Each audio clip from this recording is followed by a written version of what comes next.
وسلم وبارك عليه وعلى آله صلى الله عليه ولقد أشرت بنعت من أوصافه تحيي القلوب تهيج الأشجان صلى الله عليه والله قد أثنى عليه فما يساوي القول منا أو يكون ثنانا لكن حبا في السرائر قد دعا لمديح صفوة ربنا وحدانا وإذ امتزجنا بالمودة هاهنا نرفع أيدي فقرنا ورجانا للواحد الأحد العلي إلهنا متوسلين بمن إليه دعانا مختاره وحبيبه وصفيه زين الوجود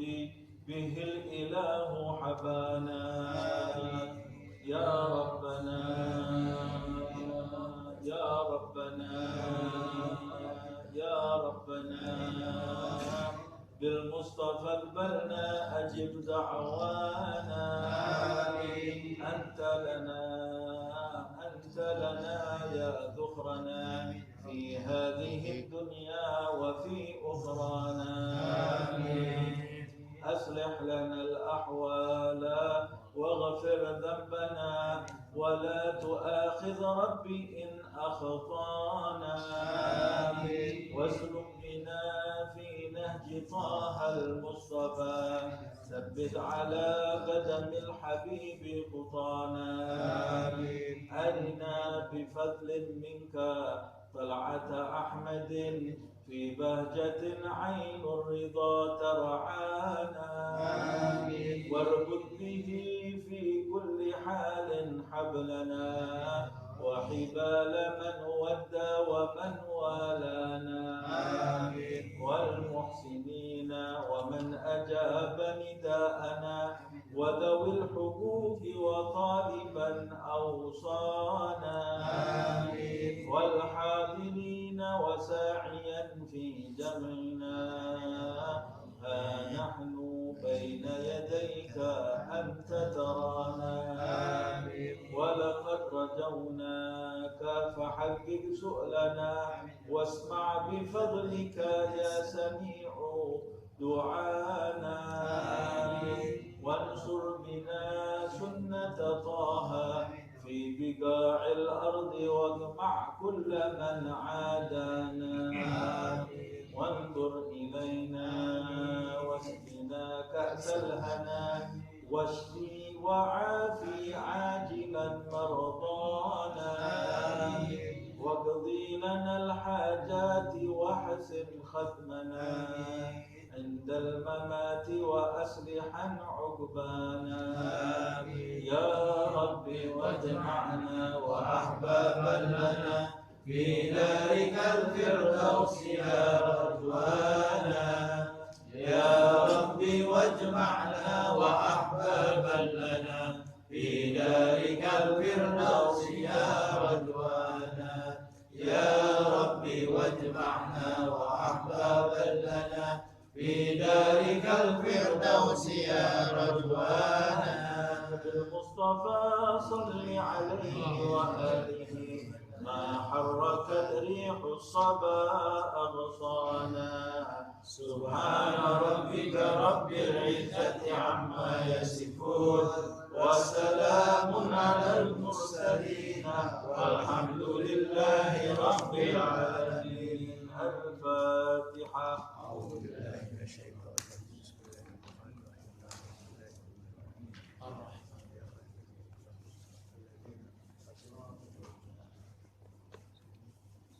ربنا يتقبل منا إنك أنت السميع العليم وتب علينا إنك أنت التواب الرحيم. اللهم لا تحرمنا خير ما عندك وشر ما عندنا. اللهم مغفرتك أوسع من ذنوبنا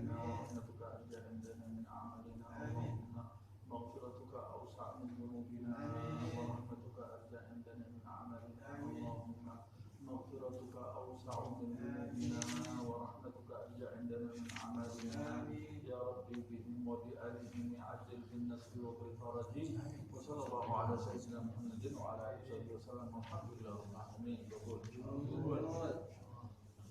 Kita lanjutkan kajian Safinatun Najah karya Al-Alam Syekh Salim bin Abdullah bin Sumair.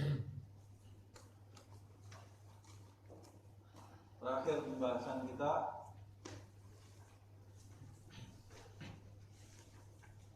sampai di masalah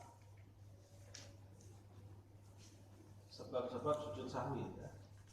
Itu sudah selesai itu kan? Ab'adus salat kan?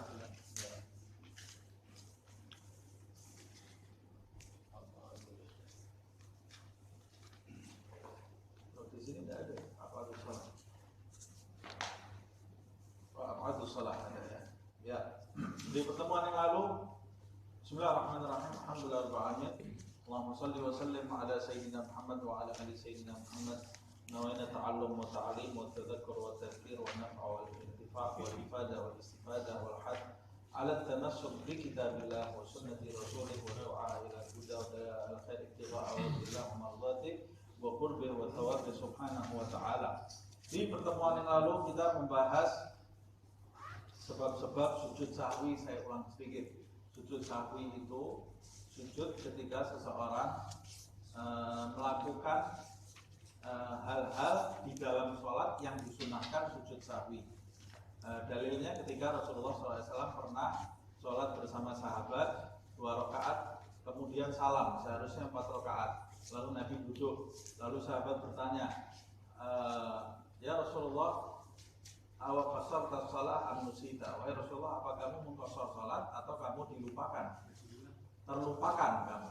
Lalu Nabi kembali masuk ke dalam sholat, melanjutkan sholatnya rakaat ketiga, rakaat keempat. Kemudian sebelum salam Nabi itu sujud 2 kali dan duduk di antara 2 sujud setelah menyelesaikan tasyahud akhir sebelum salam. Itu letak sujud sahwi. Makanya kemudian dikenal sujud sahwi, sahwu dari kata sahwun itu lupa. Kalau ada kelupaan di dalam sholat disunahkan kita sujud sahwi. Kemudian sujud sahwi itu sendiri ada sebab-sebabnya. Sebab-sebabnya sudah kita bahas di pertemuan yang lalu. Yang pertama adalah ketika seseorang meninggalkan ba'din min ab'adus salat, meninggalkan sebagian dari ab'adus salat. Apa itu ab'adus salat? Nanti akan kita bahas apa itu ab'adus salat. Yang kedua adalah ketika seseorang melakukan perbuatan di dalam sholatnya yang jika dikerjakan dengan sengaja membatalkan sholat, tapi jika dikerjakan karena lupa atau bodoh tidak membatalkan sholat. Umpamanya seperti seseorang yang berbicara di dalam sholat. Berbicara di dalam sholat jika dilakukan secara sengaja batal sholatnya, walaupun cuma 1 huruf. Bisa membatalkan sholat jika 1 huruf diucapkan mufhim. Tapi jika dilakukannya karena lupa tidak batal, asal tidak lebih dari 4 kata atau 6 kata menurut Imam Romli. Kalau lupa sampai 10 kata, 20 kata tetap batal. Nah, kalau seseorang tiba-tiba di dalam sholatnya berbicara karena dia tidak sengaja, lupa dia berbicara, tidak batal sholatnya, tapi kemudian nanti dia sujud sahwi. Itu namanya dia melakukan perbuatan di dalam sholatnya yang jika dilakukan secara sengaja batal, tapi jika dilakukan karena lupa tidak batal. Contohnya berbicara di dalam sholat. Kemudian yang ketiga, yang disunahkan sujud sahwi ketika kita memindahkan rukun ucapan ke tempat yang tidak semestinya. Umpamanya saat kita rukuk membaca Al-Fatihah, saat kita berdiri membaca tasyahud akhir. Ini berarti kita memindahkan rukun qauli, rukun ucapan tidak pada tempatnya. Kalau kita memindahkan rukun ucapan tidak pada tempatnya, maka nanti di akhir sholat setelah tasyahud akhir disunahkan kita melakukan sujud sahwi. Yang terakhir adalah disunahkan sujud sahwi disebabkan karena melakukan sesuatu rukun perbuatan disertai keraguan bahwa dia menambah rukun tersebut. Umpamanya,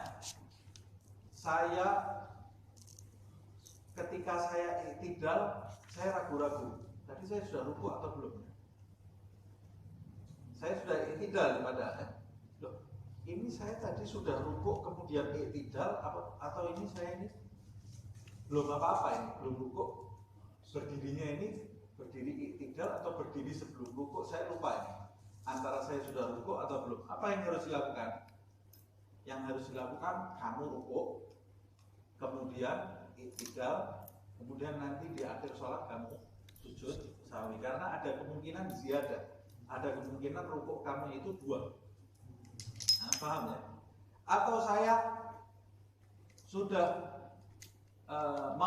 saya berdiri, atau saya duduk di antara dua sujud, disertai keraguan, sujud saya tadi sudah 2 atau belum? Ini saya berdiri, duduk istirahat untuk berdiri, atau ini saya duduk di antara 2 sujud, saya bingung. Ini sujud saya baru 1 atau 2 ya? Lupa. Jadi apa yang harus dilakukan? Tambah sujud sekali lagi, kemudian nanti di akhir sujud sahwi.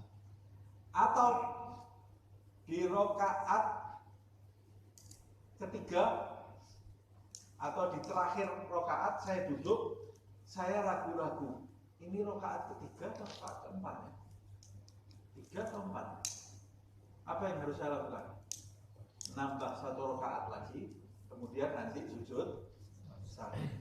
Tapi kalau saya di tasyahud saya ragu-ragu, ini rakaat keempat atau kelima ya? Nambah 1 rakaat lagi nah? Ya enggak lah, mau rakaat 4 atau 5 masa nambah 1 rakaat lagi. Kalau ini rakaat 4 atau rakaat 5 ya sudah, tidak usah nambah 1 rakaat lagi dan tidak perlu sujud sahwi. Itu adalah rakaat yang keempat. Jadi kalau yang disunahkan sujud sahwi, kalau saya ragu-ragu ini rakaat ketiga atau rakaat keempat, maka saya harus menambah 1 rakaat, kemudian saya sujud sahwi. Nah ini saya ulang lagi supaya tidak bingung. Ini sebab-sebab sujud sahwi. Ini kita harus tahu sebab sujud sahwi. Sebab kalau kita melakukan sesuatu di dalam sholat yang tidak disunahkan sujud sahwi, tapi kita sujud sahwi, batal sholat kita jadi batal. Makanya kita harus tahu mana sebab-sebab di dalam sholat yang menjadikan kita disunahkan sujud sahwi. Sujud sahwi hukumnya apa?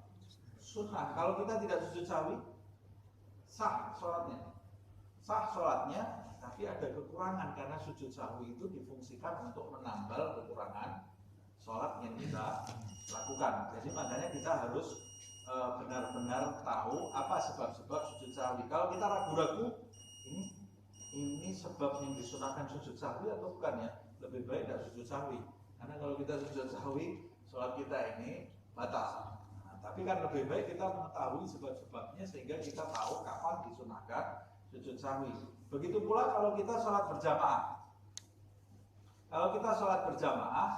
Kalau imamnya melakukan kesalahan,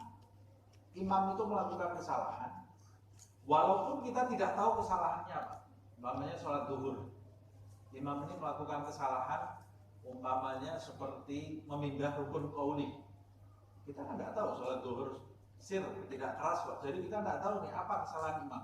Tiba-tiba setelah tasyahud akhir imam itu tidak salam, imam segera sujud sahwi. Kita tidak tahu kesalahannya apa. Apa yang harus kita lakukan?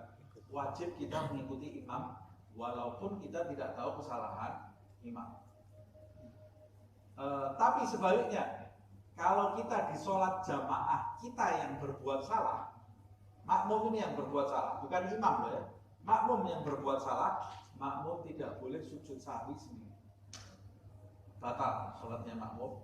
Kalau imamnya salam kemudian dia sujud sahwi, makmumnya batal sholat makmum, kecuali kalau makmum itu tahu imam berbuat salah tapi imamnya tidak sujud. Jadi kesalahannya ada pada imam. Imam ini berbuat salah di waktu sholatnya, cuma imam tidak mau sujud sahwi. Setelah imam salah, kita dibolehkan sujud sahwi. Atas kesalahan imam, bukan atas kesalahan kita. Yang tidak dibolehkan, makmum itu sujud sahwi atas kesalahan pribadinya. Paham ya? Bisa dipahami ya. Nah, kembali kepada pembahasan sebab sujud sahwi yang pertama. Sujud itu di dalam agama, sujud itu hanya ada 3. Sujud sahwi, sujud di luar sholat. Sujud di luar sholat itu hanya ada 3. Yang pertama sujud sahwi, yang kedua sujud tilawah. Sujud tilawah itu kalau mendengar ayat sajdah, ini di luar sholat. Nah, maksudnya sujud sahwi itu kan di luar bagian rukun-rukun sholat gitu ya. Sujud yang terpisah dari sholat. Makanya kalau tidak dilakukan sholatnya tetap sah. Walaupun kalau kita tengah-tengah melakukan sujud sahwi, batal sholatnya, ya batal semuanya. Batal semuanya sholatnya. Kemudian tadi apa tuh? Sujud sahwi, sujud tilawah. Yang ketiga adalah sujud syukur. Sujud tilawah itu ketika kita mendengarkan ayat sajdah atau membaca ayat sajdah. Kalau sujud syukur itu ketika kita mendapatkan kenikmatan dari Allah Subhanahu wa taala yang datang mendadak. Jadi bukan setiap nikmat, kalau kita nikmat ini tidak berhenti nikmatnya Allah Subhanahu wa taala, tapi nikmat yang mendadak, yang tiba-tiba, secara tiba-tiba mendadak, atau kita diselamatkan dari sakit atau bencana yang datang secara mendadak. Umpamanya mau tertabrak, mau tertabrak, selamat, sunnah kita sujud syukur. Atau sujud syukur disunahkan ketika kita melihat orang yang melakukan maksiat secara terang-terangan, supaya mengingatkan dia. Umpamanya ada orang teler, mabuk ini terang-terangan di depan kita, disunahkan kita sujud syukur, alhamdulillah kita diselamatkan dari perbuatan maksiat itu. Sujud itu untuk berdakwah juga, supaya orang itu tahu kita sujud karena kita diselamatkan dari perbuatan yang maksiat yang dilakukan secara terang-terangan. Kalau sekarang kita bisa sujud terus kalau keluar di jalan, banyak maksiat yang dilakukan terang-terangan.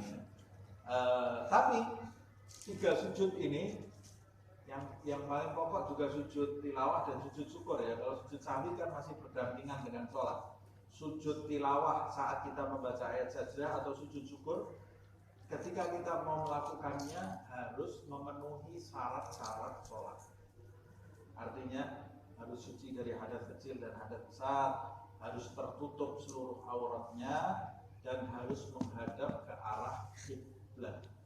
Jadi tidak bisa kita lihat dapat kenikmatan secara tiba-tiba, masih pakai celana pendek langsung sujud syukur, Allahu Akbar. Tidak sah sujud syukurnya, bahkan kalau tahu tidak boleh, karena sujud itu bagian dari sholat, harus tertutup auratnya. Yang perempuan mendapatkan kabar mendadak yang membahagiakan, pakai tangan pendek di rumahnya, kemudian Allahu Akbar sujud syukur, tidak sah sujud syukurnya. Dan kalau tahu tidak boleh, hukumnya seperti itu kita sudah tahu, tidak boleh. Jadi harus bagaimana? Ambil kain dulu atau ambil kenakan, kemudian sujud syukur, dan harus dalam keadaan suci dari hadas kecil dan hadas besar. Sekarang kita bahas ab'adus shalah. Di sebab-sebab sujud sahwi yang pertama tadi, meninggalkan ba'dhin min ab'adus shalah. Ab'adus shalah kalau di sini diterjemahkannya apa? Meninggalkan salah satu ab'ad sholat. Apa itu ab'ad sholat? Ab'ad itu jamak dari ba'dun. Ba'dun itu anggota atau bagian. Jadi ada beberapa perbuatan dan ucapan di dalam sholat yang disebut ba'dun. Ba'dun itu anggota sholat, bukan rukun. Bukan rukun ini ya. Kalau rukun ditinggalkan batal. Tapi ini anggota sholat, anggota dari sholat yang kalau ditinggalkan kurang sholatnya.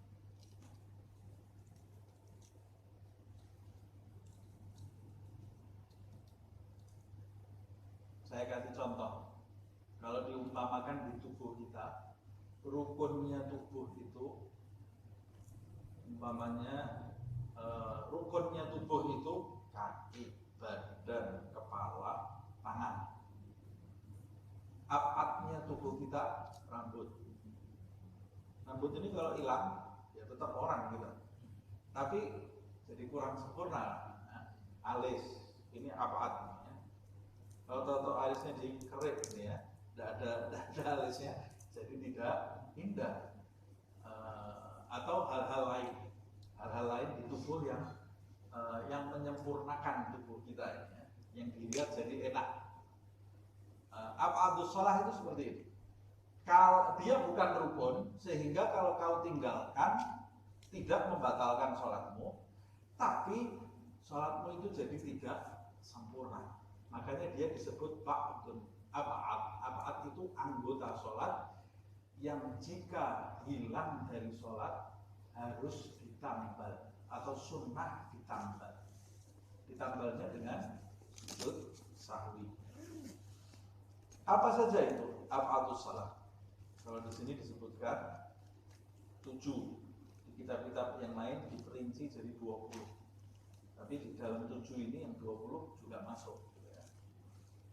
Yang pertama ab'adus shalah itu at-tasyahhud al-awwal wa qu'uduhu. Tasyahud pertama dan duduk di dalam tasyahud. Bukan tasyahud terakhir. Yang dimaksud tasyahud pertama yaitu bacaan tasyahud yang fardu. Bacaan tasyahud yang fardu itu at-tahiyatul mubarakatus shalawatut thayyibatu lillah. Assalamu alayka ayuhan nabiy wa rahmatullahi wa barakatuh. Assalamu alayna wa ala ibadillahi shalihin. Asyhadu an la ilaha illallah wa asyhadu anna Muhammadan Rasulullah. Allahumma shalli ala Muhammad. Sudah selesai. Itu bacaan yang fardu. Kalau kita meninggalkan bacaan yang fardu ini atau sebagian dari bacaan yang fardu ini kita tinggalkan di tasyahud awal, bukan tasyahud akhir ya. Kalau di tasyahud akhir, bacaan tasyahud hukumnya rukun. Kalau kita tinggalkan tidak sah sholat kita. Ini yang harus digarisbawahi, tasyahud al-awwal. Meninggalkan bacaan, maksudnya tasyahud awal ini meninggalkan bacaan tasyahud awal, wa qu'uduhu, dan juga meninggalkan duduk di tasyahud awal. Kok harus dipisah sih? Padahal kan satu paket itu, duduk sama bacaan tasyahud itu kan satu paket. Kenapa kok harus dipisah meninggalkan bacaan tasyahud dan duduk? Sebab ada kemungkinan orang itu duduk tasyahud awal, tapi dia tidak membaca tasyahudnya. Gambarannya seperti apa? Seperti orang yang baru bisa sholat. Orang baru bisa sholat, ya. Baru bisa duduk tasyahud, tapi belum bisa baca tasyahud. Berarti kan dia duduk tasyahud kan? Duduk tasyahud. Walaupun dia tidak membaca tasyahud awalnya, tidak membaca bacaan tasyahud awalnya, dia tidak disunahkan sujud sahwi karena dia belum bisa membaca tasyahud. Bukan meninggalkan, tapi dia belum bisa. Jadi ada contoh orang yang hanya meninggalkan duduk tasyahud awal tanpa meninggalkan bacaan tasyahud awal. Siapa itu? Duduknya tasyahud awal orang yang belum bisa membaca bacaan tasyahud awal. Dia kan hanya duduk saja. Tapi kalau dia tinggalkan, baik secara sengaja atau tidak sengaja, sholatnya tetap sah, tapi disunahkan bagi dia melakukan sujud sahwi. Ini yang pertama, ab'adus shalah yang pertama. Yang kedua adalah wassalatu ala nabi sallallahu alaihi wasallam fihi. bersolawat kepada Nabi Muhammad di tasyahud awal. Karena bacaan solawat itu terlepas dari bacaan tasyahud. Bacaan tasyahud itu sampai syahadat, namanya juga tasyahud. Tasyahud itu syahadat. Bacaan tasyahud itu dari mulai salam sampai syahadat. Solawat itu tidak termasuk tasyahud, itu bacaan lain lagi. Nah, solawat di tasyahud pertama itu sunnah, tidak wajib. Tidak wajib.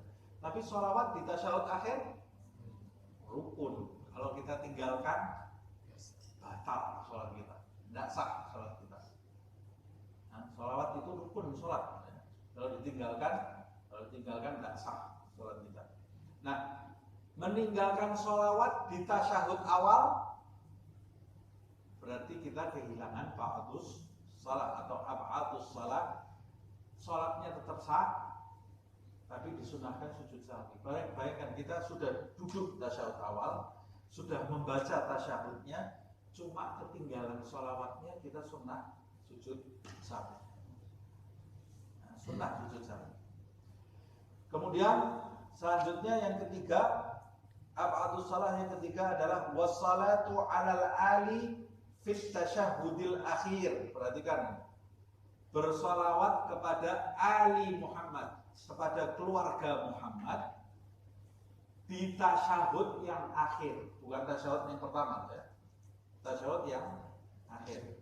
Karena menambahkan sholawat kepada ali Muhammad di tasyahud akhir itu disunnahkan, dan kalau kita tinggalkan sholat kita tidak sempurna. Kalau kita umpamanya di tasyahud akhir, asyhadu an la ilaha illallah wa asyhadu anna muhammadar rasulullah, Allahumma shalli ala Muhammad, assalamualaikum warahmatullahi, sah sholat kita karena kita sudah sholawat kepada Rasulullah SAW, tapi sholat kita tidak sempurna. Jadi yang sempurna Allahumma shalli ala Muhammad wa ali Muhammad, atau Allahumma shalli ala Muhammad wa ala ali Muhammad, atau mau pakai Sayyidina. Allah meninggalkan Sayyidina sunnah sujud sahwi tidak sunnah sujud sahwi ya, tidak disunahkan sujud sahwi.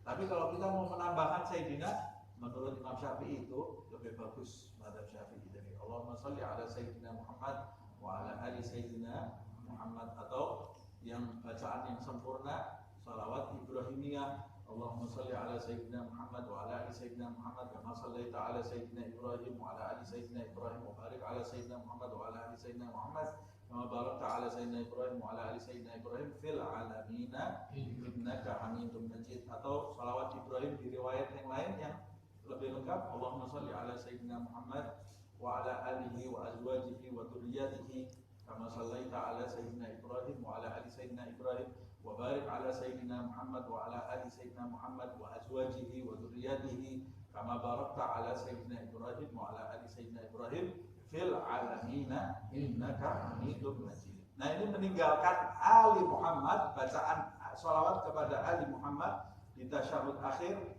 disunnahkan untuk sujud sahwi. Bayangkan, ini tinggalkan ali Muhammad saja. Allahumma shalli ala Muhammad, assalamualaikum warahmatullahi, sujud sahwi disunahkan kamu sujud sahwi, sholat kamu jadi tidak sempurna. Kemudian ab'adus shalah yang berikutnya adalah wal qunut, membaca doa kunut di subuh, di sholat subuh. Yang dimaksud kunut di sini adalah kunut yang tertib, bukan kunut nazilah. Kunut itu kan ada dua, ada kunut yang tertib sholat, ada kunut nazilah. Kunut nazilah itu kunut yang dibaca ketika mendengar kabar orang Islam itu mendapat musibah, mendapat bencana, atau dijajah oleh musuh-musuh Islam. Nah, kita disunahkan membaca kunut nazilah seperti yang dilakukan Nabi Muhammad SAW. Pernah Nabi Muhammad tidak lepas membaca kunut nazilah selama 40 hari 40 malam. Kunut nazilah itu tidak dibaca di waktu subuh saja, tapi di sholat 5 waktu. Di akhir waktu iktidal, di iktidal yang terakhir di 5 sholat. Itu kunut nazilah. Kalau kunut tertib itu hanya dibaca di rakaat iktidal terakhir di sholat subuh. Menurut madhab Imam Syafi'i, kunut itu bukan termasuk sunnah saja, tapi termasuk ab'adus sholat, yaitu jika ditinggalkan sholat subuhmu tidak sempurna. Kalau kamu tinggalkan kunut, kamu sunnah sujud sahwi. Nah, kunut yang tertib ini di mazhab Syafi'i dibaca di sholat subuh dan di sholat witir terakhir, setengah terakhir di bulan Ramadan. Setengah terakhir di bulan Ramadan disunahkan membaca kunut di rakaat terakhir witir. Kalau Habib Ahmad bin Hasan Al-Attas, di setiap malam kita witir, rakaat terakhirnya dianjurkan kita membaca kunut subuh. Di setiap kita membaca witir, hanya saja berhenti tidak membaca kunut subuh itu di awal malam pertama Ramadan sampai pertengahan Ramadan. Pertengahan berikutnya Ramadan disunahkan lagi kita membaca kunut subuh atau kunut tertib gitu. Kalau kita tinggalkan kunut itu disunahkan kita sujud sahwi. Atau meninggalkan as-salatu wassalam ala nabi sallallahu alaihi wasallam wa alihi wa sahbihi fihi. Lihat ini. Meninggalkan kunut subuhnya disunahkan sujud sahwi. Meninggalkan sholawat kepada nabi di kunutnya dibaca semua, tapi terakhirnya tidak sholawat, sunnah sujud sahwi.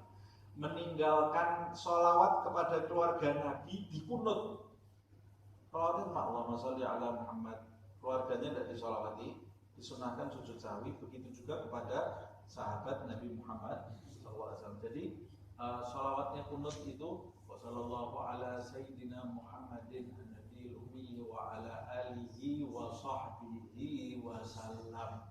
Komplit ini ya, sholawat dan salam kepada Nabi, kepada keluarga Nabi, dan kepada sahabat Nabi Muhammad sallallahu alaihi wasallam. Dan ini sebetulnya di tempat yang lain ada tambahan lagi, dan berdiri di waktu kunut itu sudah bagian dari i'tidalnya. Bagian dari i'tidalnya sudah termasuk rukun, Nah, saya kira ini ab'adus shalah. Kemudian kita lanjutkan sedikit ini doa kunut. Doa kunut kita semua sudah tahu, jadi tinggal kita baca saja. Ini penting sekali anak-anak kita untuk membaca ini dan menghafalkannya. Nah, karena banyak sekali saya lihat anak-anak sudah sampai SMA, sudah mau lulus SMA, bapaknya kunut, ibunya kunut, anaknya tidak pernah diajari kunut. Bapak ibunya kunut, tapi anaknya tidak pernah belajar kunut. Loh, kenapa Pak dia tidak hafal kunut? Jadi jadi makmum terus, soalnya tidak pernah jadi imam. Jadi tinggal amin, amin, amin. Padahal kunut itu, makmum itu di pertengahan disunahkan membaca bersama imam. Jadi bacaan kunut itu Allahumma hdini fiman hadait. Kalau berjamaah Allahumma hdina fiman hadait, wa afina fiman afait, wa tawallana fiman tawallait, wa barik lana fima a'tait, wa qina syarra ma qadait, fa innaka taqdi wa la yuqda 'alaik, wa innahu la yadhillu man walait wa la ya'izzu man 'adait. تبارك ربنا وتعالى فلك الحمد على ما قضيت نستغفرك ونتوب إليك وصلى الله على سيدنا محمد النبي الأمي وعلى آله وصحبه وسلم. Kalau salatnya berjamaah, imamnya membaca, makmumnya amin sampai di waqini atau waqina syarra ma qadait, sampai di bacaan ini. Jadi imamnya yang membaca Allahumma hdina fiman hadait, makmumnya disunahkan amin, wa afina fiman afait, amin, wa tawallana fiman tawallait, amin, wa barik lana fima a'tait, amin, wa qina syarra ma qadait, amin. Sampai di sini makmum tidak disunahkan amin lagi, tapi disunahkan imam sama makmum membaca bersama-sama. Jadi seharusnya yang disunahkan, imam itu membacanya juga tetap keras dan makmum membaca bersama imam. Fa innaka taqdi wa la yuqda 'alaik wa innahu la yadillu man walait wa la ya'izzu man 'adait. Bareng-bareng bacanya. Tabarakta rabbana wa ta'ala falakal hamdu 'ala ma qadait nastaghfiruka wa natubu ilaik. Sampai di sini makmum berhenti. Tidak baca bareng imam lagi, tapi imam sendiri yang baca. Wa sallallahu ala sayyidina Muhammadin an-nabiyil ummi wa ala alihi wa sahbihi wa sallam. Makmumnya amin. Makmumnya mau membaca sholawat bareng imam boleh enggak? Boleh, tapi disunahkan makmum juga mengucapkan amin. Nah, saya kira ini dikutip doa kunut ini karena ini tadi disebut termasuk bagian dari af'alus shalah. Insyaallah di pertemuan yang akan datang kita akan bahas mubtilatus shalah, hal-hal yang membatalkan salat. Wallahu a'lam bishawab. Ya Rabbana a'tarafna bi annana al-karafna wa annana asrafna ala ladha asrafna fatub alaina tawbah taghfir li kulli hawbah wastur lana al-awrati wa aminir rawati waghfir li walidina rabbi wa mauludina wal ahli wal ikhwani wa sairil ilani wa kulli dhi mahabba au jiratin au suhbah wal muslimina ajma'in. Amin Rabbi isma' fadlan wa judan manna la biktisabin minna bil Mustafa Rasuli nahza bi kulli suli bil Mustafa Rasuli nahza bi kulli suli bil Mustafa Rasuli nahza bi kulli suli Salla wa sallam Rabbi alaihi adal habib wa alihi wa sahbihi ibada khashyi subhi walhamdulillahi bil fadli wa tanani. Subhanakallahumma wa bihamdika asyhadu an la ilaha illa anta astaghfiruka wa atubu ilaik. Subhana rabbika rabbil izzati amma yasifun wa salamun alal mursalin walhamdulillahi rabbil alamin wal 'afwu